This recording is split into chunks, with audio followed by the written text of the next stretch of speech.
And here we are with the fourth and final part of my series on the Bandai Souzetsu Kamen Rider Double Unleashed Candy Toys. And, finally, it is Kamen Rider Accel. Accel, like all of the other riders in the series, is beautiful. Heavy as hell, all with incredible molding and surprisingly detailed paint jobs. What separates him from the rest that I've talked about, however, is that he's the only one that I'm going to kind of complain about. My first complaint is that it seems like the paint on his suit got a little bit lazy towards the top of his helmet. And there's also a little bit of the same problem on his ankle. It all of a sudden becomes kind of this metallic salmon color rather than the bright, shiny red of the rest of his body.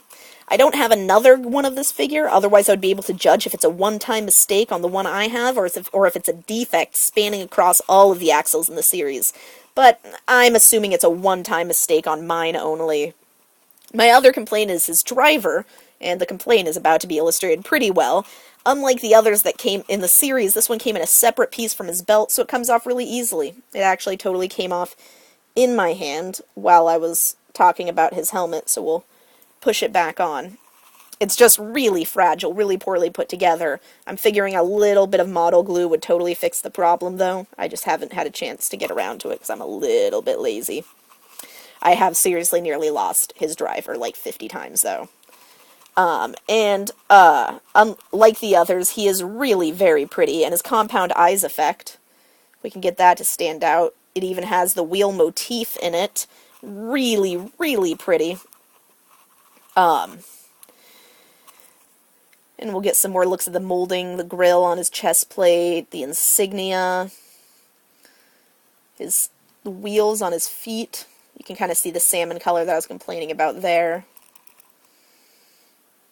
And we'll flip him around, hopefully without knocking out his driver, so you can see more of the details on the back. Really a detailed piece. Accel actually came in the most pieces, came in about 4 or 5 different pieces.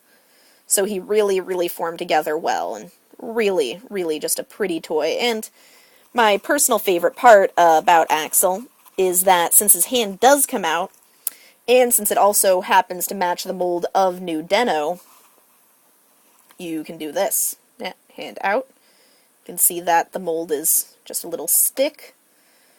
Grab New Den-O, bing, take his hand out, and borrow Accel for a second. And we can do this, which just looks hilariously ridiculous. I don't know why. I think it's hilarious. It's Accel with the big badass Den-O strike sword. So my final review for the series of candy toys, keeping in mind that I am not rating them alongside Figarts or Kiwami Damashi or any like figures, would be a B+. I totally love these. They're beautiful, affordable, totally worth having if you come across them either in an import shop or in a supermarket or wherever you happen to find them. I totally recommend snagging them. They're really pretty and they display beautifully. So, Horatio signing out, and look forward to my next review.